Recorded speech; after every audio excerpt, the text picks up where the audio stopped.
Le chemin se crée sous tes pas. Le podcast intuitif dans lequel je te raconte mon parcours, mon voyage intérieur pour reprendre ma vie en main. Je suis Maëlys, j'ai 30 ans et je traverse ce qu'on pourrait appeler une crise de sens ou crise existentielle ou encore crise de la trentaine. De retour chez ma mère, célibataire et sans emploi, mon but est de partager avec toi mes aventures et mes mésaventures, un chemin vers la vie qui m'inspire. Dans ce podcast, on parlera thérapie, cœur brisé, orientation professionnelle, santé, rêves et j'en passe. Au travers de mon récit, d'interviews, de lectures, de poèmes et de discussions, j'espère vous inspirer et peut-être vous donner des tips pour votre propre voyage intérieur.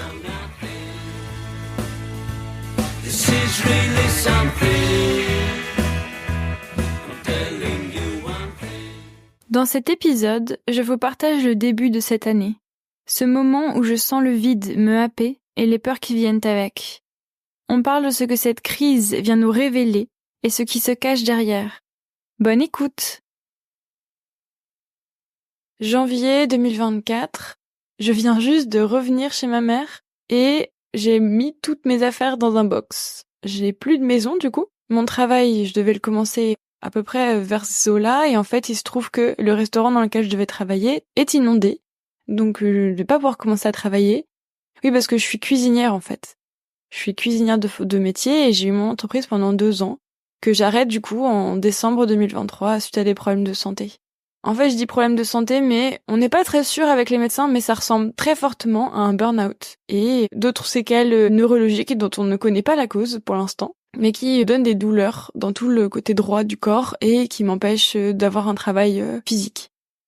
La cuisine, c'est ma passion. Et là, je me rends compte rapidement que, avec mon état de santé actuel, si je continue dans la cuisine, je vais droit dans le mur. Et c'est dur, parce que depuis que je suis petite, c'est vraiment l'endroit où je me réfugie. Bah dis donc, ça me fait pleurer. C'est là où je me sens en sécurité. Et je sais que quand tout va mal autour de moi, je peux toujours prendre un peu de farine, prendre du sucre, du lait de soja, un peu de chocolat, je fais des cookies. C'est ma thérapie à moi en fait. Je me rends compte à ce moment-là que j'ai plus de passion, j'ai rien qui me donne envie, j'ai plus envie de rien en fait, à part regarder des vidéos sur internet et imaginer des vies qui n'arriveront jamais. Je passe beaucoup de temps à regarder des séries, à lire un petit peu, scroller sur Instagram, j'ai l'impression de fuir un peu ma vie et en fait je me dis que je dois absolument trouver quel sera mon prochain futur projet et j'ai du mal parce qu'il y a rien qui me tente. En fait, je me sens très vide et j'ai très peur de ce vide. J'ai l'impression que j'ai passé toute ma vingtaine à aller d'un projet à l'autre, d'une relation à l'autre sans jamais m'arrêter. Ou le peu que je m'arrêtais, j'étais extrêmement inconfortable donc du coup je reprenais très rapidement un projet, une relation, quelque chose à faire, un nouveau travail, etc. J'ai énormément déménagé, j'ai changé plein de fois de travail, j'ai eu une vie intense jusqu'à la présent. Et là, en fait, je me sens épuisée. Mais vraiment épuisée, j'ai plus de batterie. Le fait de me lever le matin me demande un effort inhumain. Le fait d'aller promener mon chien tous les jours avec une grande balade, je rentre épuisée. Alors que j'ai marché, 800 mètres. Et je sens que mon corps est à bout. Ma mère me parle d'un oracle et me dit « Viens, je vais te faire tirer une carte ». Donc je tire une carte et je tombe sur cette carte.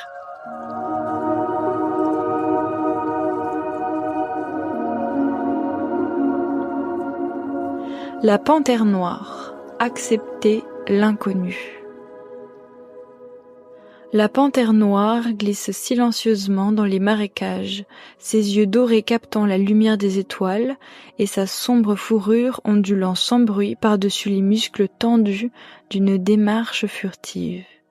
Elle et son compagnon sont les derniers survivants de la tribu des Caddo. Le clan de la panthère a été honoré et respecté par les peaux-rouges des bayous durant des centaines d'années. La médecine de la panthère noire permet aux êtres humains d'affronter leurs peurs et leurs comportements négatifs, explorant ces aspects ténébreux de leur être. La plupart des membres de la tribu de la panthère ont été pourchassés et tués par les autres êtres à deux pattes qui vinrent de l'autre côté des grandes eaux et qui avaient peur de leur propre nature ténébreuse. Ces êtres avaient nettement besoin de la médecine curative de la panthère. Cette nuit-là, la panthère attendit patiemment le long des rives marécageuses, humant la nuit, essayant de détecter un nouveau venu prêt à affronter ses peurs et à croire en sa médecine. Non, pas cette nuit, mais elle reviendra attendre patiemment qu'un courageux explorateur découvre le potentiel de guérison qui se cache dans les ténèbres de l'inconnu. Les cadeaux appellent ce clan la Panthère Noire, la civilisation maya, elle, le jaguar de minuit ou le jaguar noir. Les peaux rouges honorent la couleur noire. Les ténèbres sont l'endroit de prédilection pour trouver réponse à nos questions, pour obtenir une guérison ou pour avoir accès à la lumière cachée de la vérité. La Panthère Noire nous enseigne, à travers nos rêves, à fouiller à l'intérieur de notre être pour trouver les aspects ayant besoin de guérison. Elle nous montre comment explorer les territoires inconnus dans cette quête vers la découverte de soi et comment affronter courageusement l'inconnu. Si la Panthère Noire apparaît dans votre tirage aujourd'hui, elle vous informe peut-être de ne pas vous inquiéter pour l'avenir. Ayez confiance même si vous ne comprenez pas tout de suite. Vous aurez peut-être à confronter votre peur de l'inconnu ou celle du manque de confiance en vous, ou encore celle d'être, tout simplement. Laissez tomber les peurs qui vous apparaissent comme des obstacles et des barrières. Acceptez l'inconnu et suivez le courant mystérieux de votre vie. La prochaine étape sera peut-être un saut dans le vide, mais accompagné cette fois d'une confiance absolue. Dans l'immobilité du vide, trouvez la force d'éviter d'inutiles interruptions, allant plus profondément à la découverte de vous-même et de votre processus de guérison. Là, vous découvrirez les bienfaits inattendus de la Panthère Noire.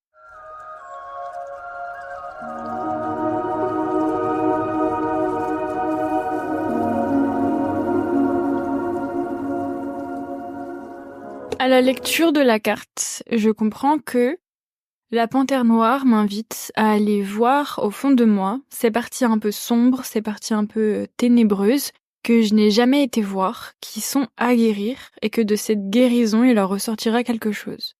Peut-être que je ne sais pas quoi et je sais pas comment et je sais pas qu'est-ce qui va en sortir, mais la carte m'invite à lâcher prise et à aller voir ce qui se passe et à entamer le processus. Au moment où je lis la carte, j'en suis pas capable. Par contre, de lire cette carte, ça me donne la confiance de me dire que je sais pas ce qui se passe après, mais c'est ok et je peux y aller.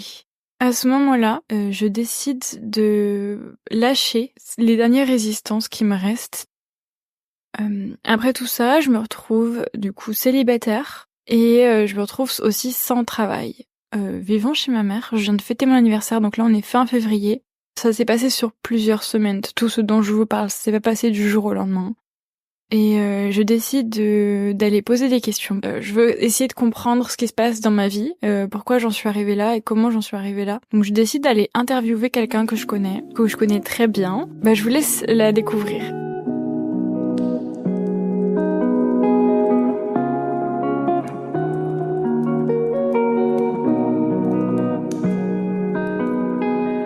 Donc je m'appelle Hélène Caillot, je suis art-thérapeute depuis une dizaine d'années à peu près.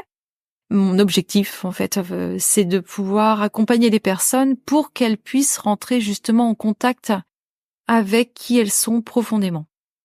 Donc mon atelier s'appelle l'art de se dire, l'art de dire le soi justement, la couleur de qui on est profondément. C'est quoi en fait c'est quoi la peur de s'arrêter, la peur du vide qu'on peut avoir quand on a justement ce cerveau qui est toujours en train de fonctionner? Il arrive parfois dans la vie où si on s'est embranché dans le mauvais chemin, celle-ci va faire en sorte de nous faire ralentir pour nous permettre, voire même nous faire ralentir, même de nous arrêter, afin qu'enfin nous prenions le temps de reprendre la connexion avec qui nous sommes profondément. Alors comme on est lancé dans une dynamique où l'ego, le petit ego ancien là, fait tout pour remplir les journées, pour ne pas créer effectivement l'espace de rencontre avec ce qu'on est profondément, forcément il y a une panique. Il y a une panique qui s'opère. C'est-à-dire qu'il lâche pas. Et il essaye de trouver mille une façons de distraire, de s'accrocher à quelque chose d'extérieur, parce qu'il refuse en fait un moment de lâcher et de laisser la possibilité d'entrer en soi profondément, pour aller à la rencontre de ce qu'on nomme l'âme, l'être intérieur, le maître intérieur, qui se trouve au fond de soi, profondément. Je dirais que dans une vie, c'est une étape incontournable. Et tant qu'on ne s'est pas reconnecté, rebranché à ce qu'on est profondément, le risque c'est d'errer en fait dans sa vie et d'essayer de la remplir par des éléments extérieurs, mais qui ne sont pas forcément en résonance avec ce qu'on est profondément. Je prends souvent effectivement l'exemple de la charrette qui est tirée par un cheval, qui représente les émotions, qui est le cheval guidé par le cocher qui représente le mental, la charrette représentant le corps physique, et à l'intérieur de la charrette, en fait, il y a effectivement le passager qui, lui, représente le maître intérieur, qui représente l'âme. C'est bien celui qui est à l'intérieur de la charrette qui connaît effectivement l'adresse, et il donne l'information au cocher qui représente le mental. Et le mental est chargé d'entretenir la charrette. Il est chargé aussi de canaliser son cheval pour éviter que le cheval émotion mette la charrette dans le décor. Et en fait, quand le mental s'affole, ça veut dire que le mental, donc le cocher, donc s'est décroché de la charrette. Ça veut dire qu'il avance tout seul avec son cheval, voire même des fois le cheval avance d'un côté et le cocher de l'autre, mais en tout cas sûr d'une chose, c'est que les éléments se sont déconnectés et en fait, il n'y a plus que le mental, et le mental est déconnecté du reste du corps. Donc là, on parle effectivement de l'ego mental qui, effectivement, à un moment n'est plus en rapport avec le maître intérieur qui, lui, connaît l'adresse. Donc en fait, il y a un moment donné, il faut raccrocher tous les wagons. En fait, il faut que le cheval soit bien accroché, bien tenu par le mental, par le cocher mental, et il faut que la charrette soit solidement accrochée aussi à la partie cocher cheval. Et quand tous ces éléments-là se raccordent et fonctionnent ensemble, ces éléments-là vont se mettre au service de quelque chose de plus grand en soi, qui effectivement est le passager, à savoir l'âme. Et donc l'ego va se mettre au service de l'âme. Mais comme notre mental est habitué à fonctionner souvent seul, le mental en fait a pris une place qui n'est pas la sienne. Le mental, lui, est un exécutant. Le cocher, lui, il est là pour exécuter. Mais il n'est pas là pour prendre les décisions de la direction à prendre. Seule l'âme est habilitée à savoir ce qui est juste pour nous, ou pas. Et en fait, c'est cette reconnexion-là qui a besoin de se refaire. C'est la connexion entre le passager qui connaît l'adresse et le cocher, en fait, qui va mener effectivement notre passager au bon endroit. Quand tout s'est un peu affolé ou tout s'est un peu déconnecté, en fait, qu'est-ce qui se passe à un moment donné? On est un peu dérouté, on ne trouve plus le sens de sa vie. D'où l'arrêt, en fait, ou en tout cas un ralentissement important doit se faire à un moment donné. Donc le ralentissement se fait parfois par le biais du corps, qui lui, effectivement, donc la charrette se retrouve à partir dans le décor. Elle perd une roue, elle est à l'arrêt, en fait, elle a besoin d'une réparation. C'est ce qui se passe quand il y a une maladie, quand il y a un burn-out, en tout cas, quand le corps à un moment est essoufflé. C'est une façon pour le passager de dire que on n'est pas parti dans la bonne direction. Et donc tout ça est très juste et au contraire est très salutaire. On sait aussi que effectivement le mental c'est la partie qui a le plus de mal à lâcher. Parce que on est très habitué à fonctionner avec le mental, en fait, avec le mental inférieur qui, lui, fonctionne de façon duelle avec il y a les bons, il y a les méchants, il y a le noir, il y a le blanc. Le mental inférieur, il répond, en fait, à des injonctions extérieures. Il est dans l'obligation de résultat et il est dans le contrôle, à fond. Il est surtout dans le contrôle, non pas de ce qui se passe à l'intérieur, mais il est souvent canalisé sur ce qui se passe à l'extérieur. Donc il va s'intéresser effectivement à la vie des autres, par exemple, plus de se ressaisir et de revenir en fait dans l'entretien de ce qui le concerne. Qu'il y ait une peur panique au niveau du mental, ça s'explique parce que jusqu'à présent, il y avait une forme de fuite qui s'opérait. C'est-à-dire que on agissait plus par remplissage de notre vie, remplissage avec des éléments extérieurs, d'accord? Donc on va remplir notre vie de rencontres, on va remplir notre vie par les écrans, par une surconsommation de loisirs, par une surconsommation de travail, par un investissement dans la vie des autres aussi, avec les relations aussi. On va très vite essayer de remplir ce sentiment de vide par des éléments extérieurs. Ça peut être la nourriture, ça peut être par un conjoint, par l'investissement qu'on va mettre sur les enfants, l'investissement qu'on va mettre sur notre parent malade ou notre parent vieillissant. Ça va être l'investissement sur une mission, une cause aussi extérieure. Et sauf qu'il y a un surinvestissement qui n'est pas forcément juste, en fait. C'est toujours une histoire de dosage. Quand à un moment on finit par s'oublier, c'est qu'effectivement on est en train de se déconnecter de notre passager qui sait, lui, ce qui est bon pour nous. Donc là, le sentiment de panique, c'est normal. C'est parce qu'à un moment donné, on a mis un grand coup de frein et on essaye de remettre les choses un peu dans l'ordre. La sensation de vide, en fait, vient souvent du fait que on a un peu oublié ce qui pouvait nous animer profondément. Donc en fait, on est obligé à un moment de lâcher en quelque sorte les dépendances à ce qui est extérieur pour se recentrer avec ce qu'on est profondément. Sauf qu'on a très peur de se recentrer sur ce qu'on est profondément. De quoi on a peur au fond? Je donne souvent l'image de l'iceberg. Le haut de l'iceberg représente entre 4 et 5% au grand maximum, en fait. C'est la partie consciente. Ça veut dire que toute la partie qui est en dessous va représenter la partie de notre inconscient. 95%, en fait, dans le meilleur des cas. Et dans le fond de la partie inconsciente, en fait, je dirais qu'il y a comme une forme de couvercle. Et sous le couvercle, il y a la partie du subconscient. Et sous le couvercle, on va y mettre en fait toutes les parties, toutes les choses qui nous ont dérangés. Ça va être notre cave aux oubliettes, ça va être les parties refoulées de tout ce qui a été trop souffrant et on n'est pas en mesure d'aborder. Sauf qu'on sait aussi que ce sont les choses qui sont au fond de soi. Et les choses qui sont au fond de soi, à un moment donné, on sera obligé d'aller les rencontrer. En fait, ça fait partie du chemin.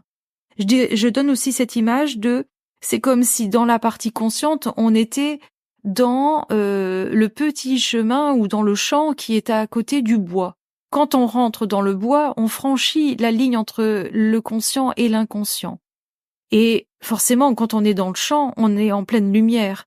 Quand on commence à rentrer dans le bois, c'est beaucoup moins éclairé. Et plus on va s'enfoncer dans le bois, plus ça va devenir sombre. Et plus ça va être inconfortable.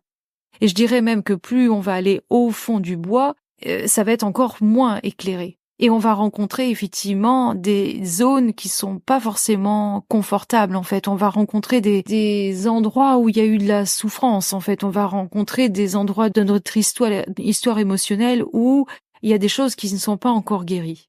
Plus on va s'enfoncer dans le bois, à un moment donné, en fait, on va arriver devant une grotte. Et on sait qu'au fond de la grotte, on le sent, il y a quelque chose de précieux. Mais il y a aussi tout ce qu'on a refoulé. Et devant notre grotte, il y a aussi le dragon. Et le fameux dragon, en fait, c'est le dragon du seuil, en fait. En ésotérie, on dit que c'est la somme de toutes les résistances et la somme de toutes les peurs. Parce qu'effectivement, on va falloir à un moment se confronter au dragon. Le dragon de la peur, des peurs, en quelque sorte, c'est un gardien. Mais on sait que derrière, il y a aussi le trésor. Et on peut pas se dire, j'y retournerai quand j'aurai plus peur. Ça, c'est pas possible. À un moment, il faut se confronter aux choses. Il faut se confronter à la peur. C'est important de pouvoir commencer à chevaucher le dragon. C'est-à-dire que tant que les peurs nous dominent, on pourra pas rentrer dans la grotte. Et à un moment donné, le fait de se confronter va faire qu'on va essayer de chevaucher le dragon en question, qui va devenir un allié. On va effectivement être non pas dans le contrôle, mais dans la maîtrise de la partie de nous qui effectivement nous dominait jusqu'à présent. Et cette fois-ci, là, on va chevaucher effectivement la peur. Et le dragon va du coup devenir à notre service. Grâce au dragon, on va pouvoir entrer après donc dans la grotte. Et dans la grotte, en fait, on va y rencontrer toutes les parties qu'on a jusqu'alors refoulées. Donc c'est toutes les parties souffrantes, c'est tous les traumatismes qu'on a pu rencontrer sur notre chemin à partir de la conception, en fait. jusqu'à aujourd'hui, mais on sait aussi que souvent c'est la partie de l'enfance qui a été la plus refoulée. C'est ce qui fait que pour certaines personnes, il y a des années entières en fait de petite enfance ou d'enfance qui ont été en apparence oubliées. Sachant que le corps, lui, n'oublie pas, en fait, il y a une mémoire qui est quand même quelque part stockée, mais en tout cas, on a pu accès en fait à cette partie-là. Le fait d'aller rencontrer les parties refoulées, les parties traumatiques, on va le faire cette fois-ci non plus dans l'état du petit enfant qui a beaucoup souffert, mais on va c'est la partie de nous adultes qui va tendre la main au petit enfant qui a été effectivement effrayé, qui a été abusé, qui a été meurtri, qui a été terrorisé en fait parfois. En fait, c'est l'adulte en nous va aller à la rencontre de l'enfant qui, lui, est resté prostré dans cette souffrance et il va aller l'écouter et l'aimer inconditionnellement. C'est l'accueil de notre histoire dans sa totalité, sans jugement, et avec beaucoup d'amour qui permet effectivement à ces parties souffrantes qui sont restées bloquées et dont l'énergie émotionnelle est restée figée, en fait, cristallisée. C'est grâce à cette attention particulière et inconditionnelle, pleine d'amour en fait, et pleine d'écoute inconditionnelle, que ces parties de cette enfance qui étaient restées bloquées vont pouvoir se débloquer. La partie cristallisée en fait va à nouveau se vivifier. Il y aura une transmutation qui va être bénéfique, c'est-à-dire qu'on va soigner et il y a une guérison possible qui va se faire par rapport à ces parties traumatisées. Et c'est une grande libération, parce qu'à partir du moment où on pose cette attention, eh bien, il y a une dévitalisation émotionnelle qui se fait. En fait, l'énergie psychique qui était restée coincée va se libérer. Le mouvement de la vie, la sève de vie va se remettre en fait en mouvement. Et donc, vous imaginez que c'est comme s'il y avait plein de petites parties de vous, enfants, qui sont restées coincées. Et cette fois-ci, ce qui était resté coincé et figé va se remettre dans la vie. Parce que c'est ça le processus. En fait, le processus, c'est d'aller remettre toutes les parties qui sont en soi, qui sont un peu mortes ou qui sont sans vie ou où il n'y a même plus de souvenirs. En fait, des fois on a des parties vides même. Hein. Mais le fait de porter de l'attention sur ces parties-là et une attention bienveillante, une attention aimante et un amour inconditionnel et une écoute inconditionnelle de ce vécu, c'est ça qui va faire le soin. Et c'est ça qui va permettre la guérison. Et en fait, on va récupérer ces parties-là pour petit à petit, à nouveau, être réunis avec tout ce qu'on est, en fait, toutes nos facettes. Et toutes nos facettes réunies, en fait, à un moment, on va pouvoir ressortir de la grotte, mais cette fois-ci, enrichies. Cette fois-ci, en fait, c'est comme si toutes ces parties-là s'étaient transformées en trésors. Et en fait, on est riche de s'être retrouvé, d'être à nouveau unifié par l'amour. Et là, il y a autre chose qui se passe parce que du coup, on récolte des trésors. On récolte des trésors de quelque chose qu'on ne savait pas être au fond de nous, c'est-à-dire qu'on n'avait pas la connaissance de ces richesses intérieures. Donc c'est pour ça que même si on a très peur de rencontrer effectivement ce qu'il y a au fond, ce passage-là c'est ce qu'il y aura de plus précieux finalement à rencontrer pour la suite de notre chemin. Si on n'y va pas, en fait, on va toujours faire comme si il n'y a pas des parties de nous qui ont besoin de notre attention, sauf que ces parties de nous ont besoin de cette attention et on peut pas faire fi de ça. C'est là, et tant que ça n'est pas dévitalisé, tant qu'on n'a pas été écouté, elles ne peuvent pas se soigner, elles ne peuvent pas cicatriser. Il y aura toujours eu un traumatisme, c'est pas le problème. Le but du jeu, c'est que le traumatisme ne soit plus souffrant. Le but du jeu, c'est qu'effectivement, on puisse récupérer l'énergie bloquée de ce traumatisme, d'accord? Et encore une fois, quand on a eu un accident, en fait, au niveau corporel, on aura toujours effectivement la marque de l'accident, mais ce sera une cicatrice qui ne nous fait plus souffrir. Et c'est ça qui est important. Et souvent, en fait, d'un accident, on en ressort grandi, on en ressort avec plus de sagesse, on en ressort avec plus de connaissance de soi, parce que l'accident nous a permis, quelque part, d'aller à la rencontre de quelque chose en nous qu'on n'aurait jamais entrepris en temps normal, en fait. Donc chaque accident ou incident de vie est toujours une très grande opportunité pour aller rencontrer des dimensions de soi qu'on n'aurait peut-être jamais révélées autrement. C'est une autre façon de voir les choses, en fait. Ça peut rassurer, en tout cas, l'ego mental qui a toujours peur d'aller dans cette rencontre-là profonde. C'est de lui dire, ça va bien se passer, t'inquiète pas, en fait, il va en ressortir quelque chose de bien. Quand on dit qu'on a la peur du vide, le vide, en fait, en quelque sorte, c'est le canal qui nous permet d'aller au fond de soi, à l'âme. À la grotte? À la grotte. Et à l'intérieur de la grotte, surtout, aussi, hein, d'accord? Bien sûr qu'il y aura un dragon, c'est pas le problème. Mais le dragon, c'est seulement une projection aussi de nos résistances. C'est aussi ça qu'il faut voir, d'accord? Et si à un moment on ne se confronte pas à nos résistances, si on fait pas l'effort de cette confrontation, on restera toujours au bord de la grotte et il se passera rien. Et ça demande du courage, on est bien d'accord? Bien sûr, ça demande du courage, ça demande de faire un effort. Mais c'est parce qu'on va traverser effectivement ces zones inconfortables qu'on va aussi révéler ce que nous sommes profondément. Et souvent on dit, on a envie de savoir ce qu'on a dans le ventre, quoi. Ben voilà, c'est une façon de voir ce qu'on a dans le ventre. Et du coup, quand on a conscience de ça, est-ce qu'on se fait accompagner ou est-ce que c'est un chemin qu'on peut faire seul? Je dirais que certaines personnes, effectivement, feront ce chemin seules. Quand on marche sur Saint-Jacques-de-Compostelle, par exemple, ça peut faire partie du chemin, effectivement. C'est toujours un chemin de dépassement. Pour ceux qui voyagent dans le monde, pour certains, c'est une façon pour eux aussi d'aller à leur rencontre intérieure. Par le chemin extérieur, c'est une façon aussi de se rencontrer et de voir quand on sort de sa zone de confort, en quelque sorte, forcément, d'une certaine manière, en fait, on va se confronter aussi à ce qu'on est, à nos peurs. Est-ce qu'on va être capable de les dépasser? Est-ce que on va oser aller puiser dans des ressources intérieures? C'est grâce à la difficulté qu'on se met en chemin. Pour l'instant, je dirais, la conscience dans laquelle nous sommes, tant qu'il n'y a pas la souffrance, en gros, on se met pas bien en chemin.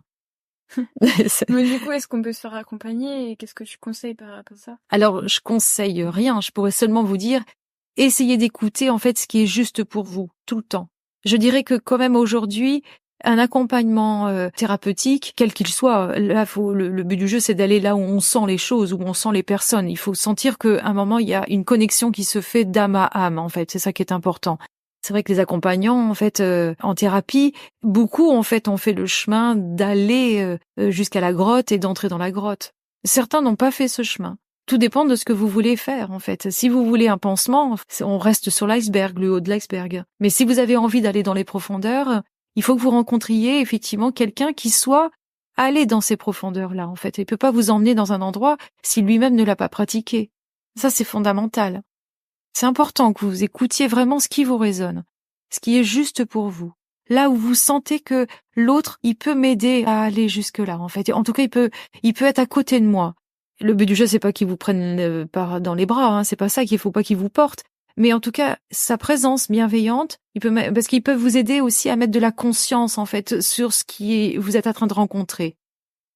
Ça peut être aussi important que quelqu'un puisse être à côté de vous quand vous avez besoin de retraverser le vécu en conscience. Hein. Mais ça veut dire qu'émotionnellement aussi, on va retraverser aussi la tristesse, on va retraverser aussi l'émotion du moment. De savoir qu'on a le regard bienveillant d'un thérapeute ou d'un accompagnant à côté de soi, ça peut donner aussi du courage. Et puis, il n'y a pas le jugement de ce qui se traverse, en fait. Hein. D'accord, c'est important de pouvoir être accompagné dans la retraversée de son vécu tel qu'on l'a vécu, et pas forcément tel qu'il s'est déroulé, hein, mais c'est tel qu'on l'a vécu, c'est une aide précieuse. Et aujourd'hui, je dirais qu'il y a quand même beaucoup de thérapeutes sur différents types de thérapies aussi, en fait. Hein. Le but du jeu, c'est que vous alliez vers là où vous sentez que c'est OK pour vous. Où votre cœur, il dit, ça fait oui. Mais si on est déconnecté de notre cœur, comment on peut savoir si ça fait oui ou non? C'est surtout, est-ce que vous vous sentez en confiance avec la personne avec laquelle vous êtes, en fait, avec la personne accompagnante? Est-ce que vous avez le sentiment de pouvoir être vous-même totalement?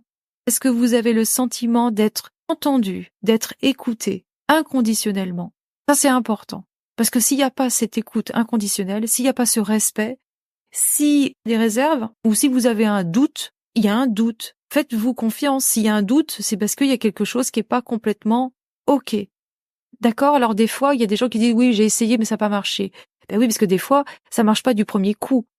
Et c'est pas pour autant que sur le 2e essai ou le 3e essai, il y aura pas quelqu'un qui sera plus juste pour vous. Ça, c'est important. C'est important de continuer jusqu'à ce qu'à un moment vous entriez en résonance et que vous vous disiez, quand vous vous asseyez et que au bout de quelques minutes, vous sentez que il y a un relâchement qui se fait et que là, vous dites, ça y est, je suis au bon endroit. Par rapport à la problématique de ce moment-là, à cet instant T, en tout cas, je suis au bon endroit pour faire un bout de chemin. C'est pas pour autant que vous allez rester avec cette personne pendant 10 ans, mais en tout cas, c'est pour faire un bout de chemin ensemble. Peut-être qu'à un moment, ce sera plus juste et vous irez voir quelqu'un d'autre. Alors, pareil, le but du jeu, c'est pas de papillonner en fait toutes les 3 séances avec quelqu'un d'autre, parce qu'à un moment, il faut rentrer aussi dans le vif du sujet quand même en fait. Quand on commence à avoir des résistances, ça veut dire que là, on se rapproche de la grotte. Donc, c'est important aussi, à un moment, d'avoir conscience que l'ego inférieur mental va tout faire pour que vous ne changiez pas. Il va tout faire pour vous maintenir en dehors de la grotte. D'accord? Et on sait aussi que la guérison ne peut venir que si on rentre dans la grotte. Donc, faut être conscient de ça. Et pendant que je résiste, c'est un moment de se dire, j'y vais quand même. Et on n'attend pas de ne plus avoir peur, parce que ça n'arrivera jamais. Il y aura toujours des peurs. Mais on prend la peur sous le bras et on y va avec la peur. Mais on y va quand même. Le but du jeu, c'est de rester dans le mouvement. Tant qu'on est dans le mouvement, en fait, peut se passer quelque chose.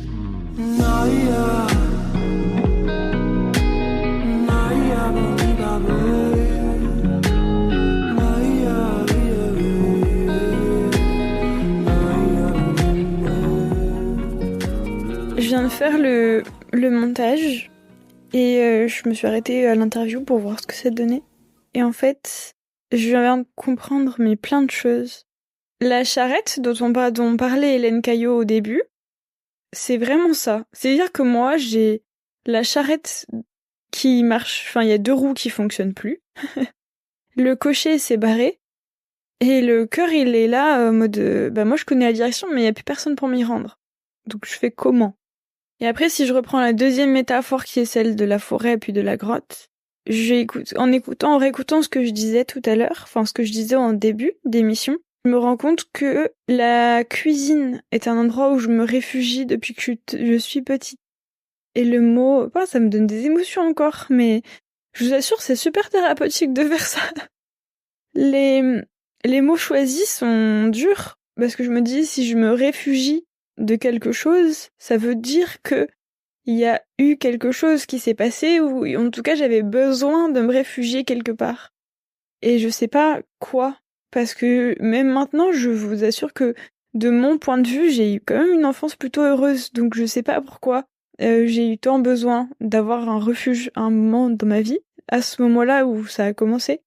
Mais je me dis que si j'arrête la cuisine, et si j'arrête ce refuge, je vous avoue bidon que ça fait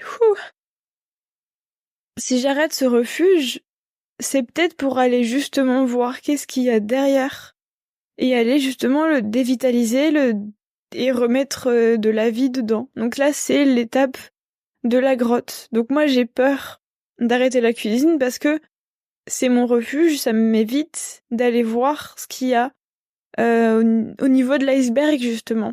D'aller voir ce qu'il y a dans ma grotte et d'aller en chercher les trésors. Et je sais pas si c'est clair, mais pour moi, ça l'est. Si vous voulez, le fait que ma charrette se soit arrêtée, ça me montre que je suis plus connectée à mon cœur. Je suis plus connectée à mon cœur parce que à un moment, il y a quelque chose qui s'est passé quand j'étais plus jeune. Je sais pas encore ce que c'est, je sais pas si ce que ça va remonter le fait de voir une thérapeute après, mais en gros, là, je suis rendue au niveau du dragon, où j'ai peur parce que j'ai peur d'arrêter la cuisine, j'ai peur d'arrêter ce que j'ai toujours fait parce que c'est un système que j'ai mis en place. C'est un mécanisme, c'est ce que vous voulez, c'est une croyance de si j'arrête ça, qu'est-ce qui se passe derrière? Et je vous assure que même le fait d'en parler là, ça me donne des émotions parce que oui, j'ai peur d'aller voir, c'est une réalité, parce que quand c'est quelque chose que vous avez fait toute votre vie, et c'est mon cas, moi je vous assure, les photos depuis que je suis petite, on me voit tout le temps en cuisine avec un tablier, enfin, c'est vraiment quelque chose qui m'anime depuis que je suis petite. Et le fait de l'avoir fait dans le but de cacher quelque chose, dans le but d'avoir ce refuge, ça raconte énormément en fait. Voilà. Donc j'en suis rendue là. Et pour aller faire ce chemin, je vais avoir besoin d'être accompagnée. I am walking down the street, thinking the Lord I still got my feet. There's so much pain and crying. Bon, c'est la fin de l'épisode. J'espère que ça vous a plu, que vous avez appris des choses, que peut-être que ça vous a donné envie de commencer une thérapie. Si jamais vous vous êtes senti en confiance ou que ce que Hélène Caillot vous a dit vous parle, je vous mettrai ces informations en description. De notre côté, on se retrouve au prochain épisode dans lequel je vous parlerai de ce que j'ai mis en place face à ce vide intersidéral de ma vie et de ma crise de la trentaine. Et qu'est-ce que j'ai fait en attendant de trouver un projet, parce qu'à un moment, fallait que je fasse quelque chose quand même de ma vie, j'y arrivais pas à rester à rien faire, c'était trop angoissant. Donc je vous expliquerai tout ça au prochain épisode. J'espère que ça vous a plu, n'hésitez pas à mettre un commentaire ou des étoiles ou n'importe quoi qui fasse un petit peu connaître le podcast, puisque c'est mon premier épisode et que je suis très stressée. Voilà, je vous dis à bientôt.